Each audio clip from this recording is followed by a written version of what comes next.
Hello students, welcome to my class. এই ভিডিওতে আমি আলোচনা কৰিম অধ্যায় 10 পোহৰৰ প্ৰতিফলন আৰু প্ৰতিসৰণ এই চেপ্টাৰটোৰ উত্তল আৰু অৱতল লেন্সৰ দ্বাৰা প্ৰতিবিম্ব গঠনৰ ৰশ্মি চিত্ৰ।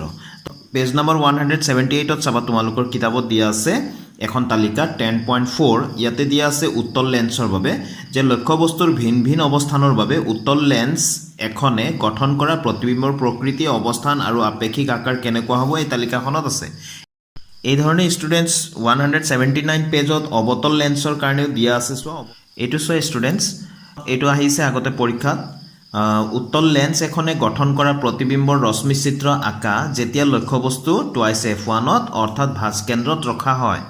প্ৰতিবিম্বৰ আকাৰ আৰু প্ৰকৃতি কেনেকুৱা হ'ব লিখা। তো এটো হৈ গল প্ৰশ্ন। এতে এই প্ৰশ্নটো হৈ গল ষ্টুডেন্টস এইটো সোয়াসুন টুৱাইস f1 ত যেতিয়া লক্ষ্যবস্তুৰ স্থান হয় তেতিয়া আমি যদি জানি থওঁ যে প্ৰতিবিম্বৰ স্থান তেতিয়া টুৱাইস f2 ত হ'ব প্ৰতিবিম্বৰ আপেক্ষিক আকাৰ একে আকাৰৰ হ'ব প্ৰতিবিম্বৰ প্ৰকৃতি হত আৰু উলুটা হ'ব তেনেহলে আমাৰ ধুনিয়াকৈ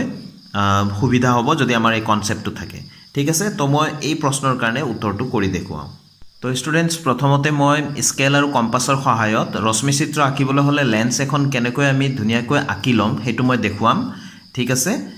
তো প্ৰথমতে মই স্কেল লৈ লৈছো মই 6 সেন্টিমিটাৰ দীঘল এটা আঁচ এডাল টানি লম। এই ষ্টুডেন্টস 6 সেন্টিমিটাৰ দীঘল এটা মই আঁচ টানি ললো। ঠিক আছে, মাজতে 3 সেন্টিমিটাৰত মই এটা দাগ দি থলো। ঠিক আছে, এইটো আমি ও বুলি ইয়াতে দাগ দি লম। ঠিক আছে, তো এইফালে মই টুৱাইস f1 বুলি ললো। ঠিক আছে, আৰু এইফালে মই টুৱাইস f2 বুলি ললো। ঠিক আছে, বা এটুক আমি ক'ব পাৰো এইফালৰটুক আমি কওঁ c1 ভাঁজ কেন্দ্ৰ এইফালৰটুক মই c2 কাৰ ভাঁজ কেন্দ্ৰ হয় মই অকমান সময় পিছত দেখাই আছো। এইটো ষ্টুডেন্টস সোয়া মই কম্পাছৰ কাটাটো এতিয়া এই c1 বুলি যত দাগ দিছিলো বা টুৱাইস f1 বুলি যত লিখিছিলো তাতে মই কম্পাছৰ কাটাটো ভৰাই লৈছো ও যত আছিল তাতকৈ অকমান বেছি লৈ প্লাই মই পেন্সিলটো ৰেডি কৰি ৰাখিছো। মই এতিয়া এনেকৈ এটা বৃত্তৰ এটা অংশ এনেকৈ টানি লম। ঠিক আছে, এতিয়া ষ্টুডেন্টস মই কম্পাছৰ কাটাটো ইয়াত লৈছো টুৱাইস f2 বা c2 ত এতিয়া মই একে সমান জোখ লৈছো এই জোখটো মই উল্টা পুল্টা কৰা নাই। এতিয়া মই এই জোখেৰে এফালে আন এটা মই বৃত্তৰ এটা অংশ আঁকিম। এছো ষ্টুডেন্টস মই আঁকি দিলো। তো এটো হৈ গল আমাৰ উত্তল লেন্স। তো কেনেকৈ আঁকিব লাগে তোমালোকে নিশ্চয় বুজি পাইছা। মই 6 সেন্টিমিটাৰ এটা লৈ লৈছো তোমালোকে নিজৰ ইচ্ছা মতে লৈ লবা 6 সেন্টিমিটাৰ 8 সেন্টিমিটাৰ 10 সেন্টিমিটাৰ এনেকৈ। ঠিক আছে, তাৰ পিছত মই ইয়াতে যেটো 6 সেন্টিমিটাৰ আছিল তাৰ মাজত যত 3 সেন্টিমিটাৰ হয় তাতে মই ও বুলি দি ললো। তাৰ পিছত কেনেকৈ কৰিলো তোমালোকে নিশ্চয় দেখা পাইছা। এতিয়া এই ৰেখাকেটা মই অকমান দীঘল কৰি দিম। ঠিক আছে, তো এছো মই অকমান দীঘল দীঘল কৰি দিলো। তাৰ পিছত ইয়াৰ পৰা ইয়ালৈ 3 সেন্টিমিটাৰ আছিল গতিকে মাজতে এটা বিন্দু ললো এইটো হৈ গল f1 অৰ্থাৎ ফোকাস পইণ্ট। ঠিক আছে, দুটা গোলকৰ অংশ লগ লাগি আছে এইটো এটা হয়নে এইফালৰ অংশটোৰ কাৰণে এটা f এপালে থাকিব গতিকে এইটো f2 হ'ব। ঠিক আছে, অৰ্থাৎ ফোকাস পইণ্ট এইটো এটা। ঠিক আছে, এতিয়া আমাৰ লক্ষ্য বস্তুটো আমি কোত ৰাখিব লাগিব প্ৰশ্নৰ মতে আমি ৰাখিব লাগিব টুৱাইস f1 ত ইয়াত ৰাখিব লাগিব। ঠিক আছে, এইটো মই লক্ষ্য বস্তু হিচাপে লৈ ললো এনেকৈ লক্ষ্য বস্তুটো থিয় থাকে এইটো থিয় বুজোৱা গৈছে এইটো ওপৰৰ ফালে a দিলো এফালে b দিলো। ঠিক আছে, এতিয়া ইয়াতে লিখি দিছো b বুলি এই বিটো হৈ গল আমাৰ লক্ষ্য বস্তু। এইটো হৈ গল মুখ্য অক্ষ। এতিয়া ইয়াতে এনেকে স্কেল দি টানি ললে ভাল এনেকৈ মাজে মাজে। ঠিক আছে, এইটো এতিয়া মই সমান্তৰাল ৰশ্মি কাৰ সমান্তৰাল এই মুখ্য অক্ষৰ সমান্তৰালভাৱে মই এডাল ইয়াত ৰশ্মি ইয়ালৈ পেলাম। তাৰপিছত প্ৰতিসৰণৰ পিছত কি হ'ব মুখ্য অক্ষৰ সমান্তৰালভাৱে অহা ৰশ্মি প্ৰতিসৰণৰ পিছত কি হ'ব এই f2 বিন্দুৰে পাৰ হৈ যাব। তো এছো এইটো এনেকৈ গৈছে গৈ প্লাই ইয়াত লেন্সৰ মাজেদি পাৰ হলে প্ৰতিসৰণ হ'ব প্ৰতিসৰণৰ কাৰণে এইটো কোন ফালদি পাৰ হ'ব f2ৰ মাজেৰে এনেকৈ পাৰ হৈ গৈছে। এতিয়া যদি f1 এৰে এডাল ৰশ্মি আপতিত হয় লেন্সত প্ৰতিসৰণৰ পিছত ই মুখ্য অক্ষৰ সমান্তৰালভাৱে গতি কৰিব। ঠিক আছে, তো এইটো ষ্টুডেন্টস চোৱা আমি এডাল ৰশ্মি কি কৰিলো f1ৰ মাজেদি পাৰ কৰাই লেন্সত আপতিত কৰালো। আপতিত হোৱাৰ পিছত ই কেনেকৈ যাব নিয়ম মতে এই যেটো মুখ্য অক্ষ আছিল মুখ্য অক্ষৰ সমান্তৰালকৈ এনেকৈ গুচি গল। এই দুইডাল ৰশ্মিয়ে প্ৰতিসৰণৰ পিছত কত কটাকটি কৰিছে এইটো বিন্দুত কটাকটি কৰিছে চোৱাচোন। তো তেনেহলে মই এইটো লগ লগাই দিলো তো এইটো আমাৰ হৈ গল প্ৰতিবিম্ব। এই যে এ বি আছিলে এ বি লক্ষ্যবস্তুটোৰ প্ৰতিবিম্ব ইয়াত গঠন হৈছে এইটো থিয়টো এইটো ইফালে আছিলে গতিকে ওলোটাকৈ হ'ব ইয়াতে তো এটো ইয়াত আহি গ'ল অৰ্থাৎ এ ডেছ বুলি দিম আৰু এই বিটো এইফালে থাকি গ'ল এইটো আমি কি দিম বি ডেছ বুলি ঠিক আছে একে ঠাইতে পৰিছে এই নামবিলাক কনফিউজ নহবা এ ডেছ বি ডেছ হৈ গ'ল প্ৰতিবিম্ব যেটো তালিকাত দিয়া আছিলে তালিকা মতে যদি আমাৰ লক্ষ্যবস্তুটো যদি টুৱাইস f1 ত হয় তেনেহলে প্ৰতিবিম্বটো কত গঠন হ'ব টুৱাইস f2 ত আৰু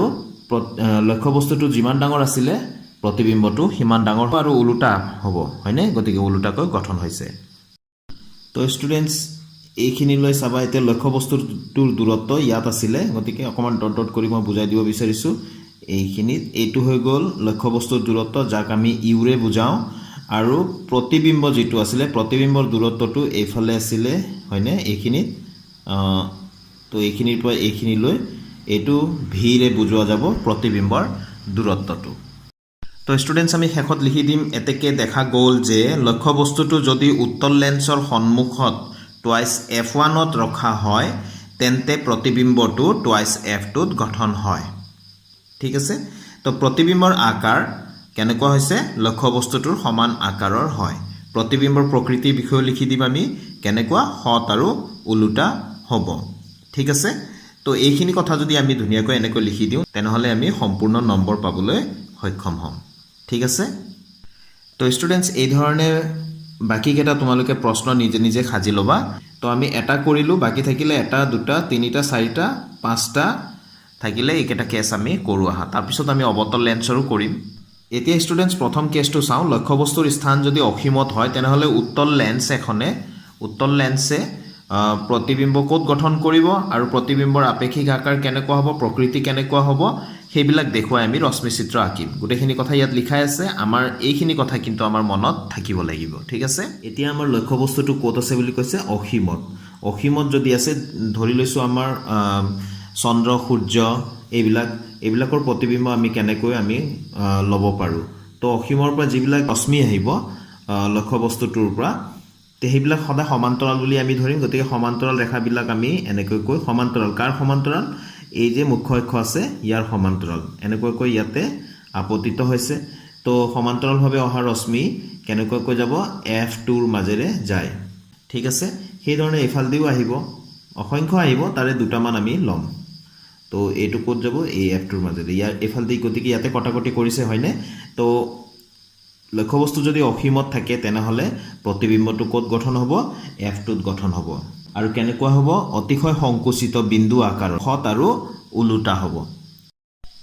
এটো আমি দেখাব লাগিব যে এনেকৈ আহি আছে এফাল দি পাৰ হৈ গৈছে ঠিক আছে এটো কাৰ্চিনটো আমি দিছো এটো এনেকৈ কৈ এফাল দি পাৰ হৈ গৈছে তো ৰশ্মি চিত্ৰটো যদি আমি আকু এই কথাখিনি আমি লিখি দিব লাগিব প্ৰতিবিম্বৰ স্থান ক'ত হ'ব ফোকাস f2 ত পালো আমি হয়নে প্ৰতিবিম্বৰ আকাৰ কেনেকুৱা দেখা পালো আমি অতিশয় সংকুচিত বিন্দু আকাৰৰ দেখা পালো আৰু প্ৰতিবিম্বৰ প্ৰকৃতিটো কেনেকুৱা হ'ব হত আৰু উলুটা হ'ব মনত ৰাখিব লাগিব ঠিক আছে এবাৰ স্টুডেন্টস আমি চাও লক্ষ্যবস্তু যদি টুৱাইস f1 ৰ পৰা আতৰত টুৱাইস f1 এইখিনিৰ পৰা এইখিনি লৈ ইয়াৰ আতৰত অৰ্থাৎ ইয়াৰ বাহিৰত লক্ষ্যবস্তু এটা আছে বুলি ধৰি ললো ঠিক আছে যদি থাকে তেনেহলে লক্ষ্যবস্তুটোৰ প্ৰতিবিম্ব কেনেকুৱাকৈ গঠন হ'ব এই যে মুখ্য অক্ষ আছে মুখ্য অক্ষৰ সমান্তৰাল ৰশ্মি এডাল পৰিছে বুলি ইয়াতে আপতিত হৈছে বুলি ধৰি ললো আপতিত হোৱাৰ পিছত ই কেনেকৈ যাব f2 ৰ মাজেৰে পাৰ হ'বই স্কেল আৰু কম্পাস ব্যৱহাৰ কৰিবা তোমালোকে মই জাস্ট তোমালোকক বুজাই গৈ আছো আন এটা এই f1 ৰ মাজেদি পাৰ কৰি দিম f1 ৰ মাজেদি পাৰ কৰিলে কত হ'ব ইয়াত আপতিত হোৱাৰ পিছত কেনেকুৱাকৈ প্ৰতিখৰিত হ'ব সমান্তৰালকৈ যাব কাৰ সমান্তৰালকৈ এই মুখ্য অক্ষৰ সমান্তৰালকৈ যাব ঠিক আছে তো যত কটাকটি কৰিলে চোৱাচোন f2 আৰু টুৱাইস f2 ৰ মাজত গতিকে প্ৰতিবিম্ব ইয়াতে উলুটা হ'ব হত আৰু উলুটা ঠিক আছে তো এটো যদি আমি a আৰু b লওঁ তেনেহলে a মাথাটো তলত হৈ গ'ল এটো আমি ইয়াত দিম a ডেশ আৰু এটো b ডেশ কাৰ মাজত হৈছে চোৱাচোন f2 আৰু টুৱাইস f2 ৰ মাজত গঠন হৈছে আৰু কেনেকৈ হৈছে লক্ষ্যবস্তুটো যিমান ডাঙৰ আছিল তাতকৈ সৰু আমি প্ৰতিবিম্ব পালো চোৱাচোন হয়নে টুৱাইস f1 ৰ পৰা আতৰত যদি লক্ষ্যবস্তুটো থাকে তেনেহলে প্ৰতিবিম্বৰ স্থান কত হ'ব f2 আৰু টুৱাইস f2 ৰ মাজত কেনেকৈ হ'ব সংকুচিত কেনেকৈ হ'ব প্ৰকৃতি হত আৰু উলুটা পেজ নম্বৰ 180 আৰু 181 ত দিয়া আছে সোৱা মই কৰি দিলো এইটো আৰু এই তিনিটা কৰি দিলো বাকি কেটা এইটো চোৱাচোন নেক্সটটোৰ পইণ্ট আছিলে লক্ষ্যবস্তুটো যদি F1 আৰু টুৱাইছ F1 ৰ মাজত যদি ৰখা যায় মুখ্য অক্ষৰ সমান্তৰালকৈ এডাল ৰশ্মি লৈছে যিটো F2 ৰ মাজেদি পাৰ হৈ গৈছে আন এডাল ৰশ্মি লৈছে চোৱাচোন এয়া O বিন্দুৰ মাজেদি পাৰ হ'লে এই প্ৰতিসৰণৰ পিছতো একে ৰাস্তাৰে গৈ থাকিব তো এইডাল ৰশ্মি আৰু এইডাল ৰশ্মি ইয়াত কটাকটি কৰিছে তো ইয়াতে আমাৰ প্ৰতিবিম্বটো দেখা পাম তো প্ৰতিবিম্বটো চোৱাচোন ডাঙৰ হৈছে নে বিবৰ্ধিত অৰ্থাৎ ডাঙৰ লক্ষ্যবস্তু যিমান ডাঙৰ আছিলে তাতকৈ ডাঙৰ আৰু প্ৰকৃতি কেনেকুৱা হত আৰু উলুটা হৈছে নে এইটো চোৱাচোন তো 181 পেজত চোৱাচোন এইবাৰ উত্তল লেন্সৰ সন্মুখত লক্ষ্যবস্তুটো ৰাখিছে F1 বিন্দু তেতিয়া ইয়াতে প্ৰতিবিম্ব গঠনটো ইয়াত দেখুৱাব পৰা নাই কিয় চোৱাচোন এয়া সমান্তৰাল মুখ্য অক্ষৰ সমান্তৰালকৈ ৰশ্মি এডাল দিছে এয়া এনেকৈ F2 ৰ মাজেদি পাৰ হৈ গৈছে আৰু এটা O ৰ মাজেদি পাৰ কৰাই দিছে হয়নে O ৰ মাজেদি পাৰ কৰাই দিছে যেতিয়া এও গৈ আছে তাৰমানে এটা সময়ত এইটো গৈ কবাত নহয় কবাত কাটিব অসীমত কবাত কাটিব সেইকাৰণে প্ৰতিবিম্বৰ স্থানটো ইয়াত অসীমত বুলি কৈছে তোমালোকে তালিকাত চাই ল'বা ঠিক আছে আৰু প্ৰকৃতি কেনেকুৱা হ'ব হত আৰু উলুটাই হ'ব ইয়াতে লক্ষ্যবস্তুটো ক'ত ৰাখিছে চোৱাচোন O আৰু F1 ৰ মাজত ৰাখিছে প্ৰতিবিম্বটো কেনেকুৱা দেখা গৈছে ডাঙৰ দেখা গৈছে আৰু প্ৰকৃত ৰশ্মি গৈ পেলাই কটাকটি কৰা নাই ডট দি আমি কটাকটি কৰাইছো প্ৰতিবিম্বটো কেনেকুৱা দেখা গৈছে ডাঙৰ দেখা গৈছে আৰু থিয় দেখা গৈছে সেইকাৰণে ইয়াত কৈছে চোৱা ফকাস F1 আৰু আলোক কেন্দ্ৰ O ৰ মাজত যদি লক্ষ্যবস্তুটো ৰখা যায় প্ৰতিবিম্বৰ স্থান লক্ষ্যবস্তুৰ সৈতে লেন্সৰ একেফালে হৈছিল নে আমি চাইছিলো হয়নে প্ৰতিবিম্বৰ আপেক্ষিক আকাৰ কেনেকুৱা আছিল বিবৰ্ধিত মানে বহুত ডাঙৰ লক্ষ্যবস্তুতকৈ বহুত ডাঙৰ আৰু প্ৰতিবিম্বৰ প্ৰকৃতি কেনেকুৱা দেখা পালো অহত আৰু থিয় অহত কিয় বুলি কয় কাৰণ ডট ৰেখা গৈ পেলাই কটাকটি কৰিছে হয়নে আৰু থিয় দেখা পালো আমি একে ধৰণে আমি অবতল লেন্সৰ কাৰণে আমি বুজি লওঁ এছৱা লক্ষ্যবস্তু অসীমত আছে বুলি ধৰি লোৱা হৈছে অসীমৰ পৰা সমান্তৰাল ৰশ্মিবিলাকে লোৱা হৈছে মুখ্য অক্ষৰ সমান্তৰালভাৱে অহা ৰশ্মি অবতল লেন্সত পৰাৰ পিছত এইটো এনেকুৱাকৈ পাৰ হৈ যাব এনেকুৱা লাগিব যেন F1 ৰ পৰা ওলাই গৈছে বুলি আমাক লাগিব ধাৰণা হ'ব ঠিক আছে আনটো এনেকুৱাকৈ লৈছো এইটো এনেকুৱাকৈ স্কেটাৰ্ড হৈছে যেন F1 ৰ পৰাহে এইটো ওলাই গৈছে ঠিক আছে তো এইফালে ডট কৰি আমি ইয়াতে লগাই দিছিলো গতিকে ইয়াতে প্ৰতিবিম্বটো গঠন হৈছে কোত ফকাসত প্ৰতিবিম্বৰ প্ৰকৃতিটো কেনেকুৱা হ'ব সংকুচিত হ'ব অহত আৰু থিয় হ'ব ঠিক আছে আনটো আছিলে চোৱা টুৱাইছ F1 আৰু O ৰ মাজত যিকোনো স্থানত ৰাখা তোমাৰ লক্ষ্যবস্তুটো ইয়াত আছে সমান্তৰালভাৱে এডাল ললো সমান্তৰালভাৱে অহা ৰশ্মি এনেকুৱাকৈ চিটিকি যাব যেন লাগিব আমাৰ এই F1 বিন্দুৰ পৰাহে এনেকুৱাকৈ ওলাই গৈছে স্কেলডাল তোমালোকে এনেকুৱাকৈ ৰাখি এটো আঁকিব লাগিব ঠিক আছে আনটো O ৰ মাজেদি যদি পাৰ কৰাই দিয়া যায় এটো সিধাই এনেকৈ পাৰ হৈ যাব ঠিক আছে তো এতিয়া এটো এইফালে গৈছিলে গতিকে এইফালে ডট কৰি F1 লৈ আনিলো আনুতে দেখা গল ইয়াতে কটাকটি কৰিছে তো এটো থিয় হ'ব আৰু অহত প্ৰতিবিম্ব হ'ব কেনেকুৱা হ'ব লক্ষ্যবস্তুতকৈ সংকুচিত সৰু আকাৰৰ হ'ব ঠিক আছে তো এইবিলাক আঁকিবা তোমালোকে নিশ্চয় পাৰিবা এতিয়া তোমালোকে নিশ্চয় বুজি পাইছা বুলি মই আশা ৰাখিলো তেনেহলে আজিৰ ভিডিওটো মই এতে সামৰিছো ষ্টুডেন্টস নেক্সট ভিডিওত আকৌ লগ পাম আন এটা ভিডিওৰ সৈতে thank you students keep watching my channel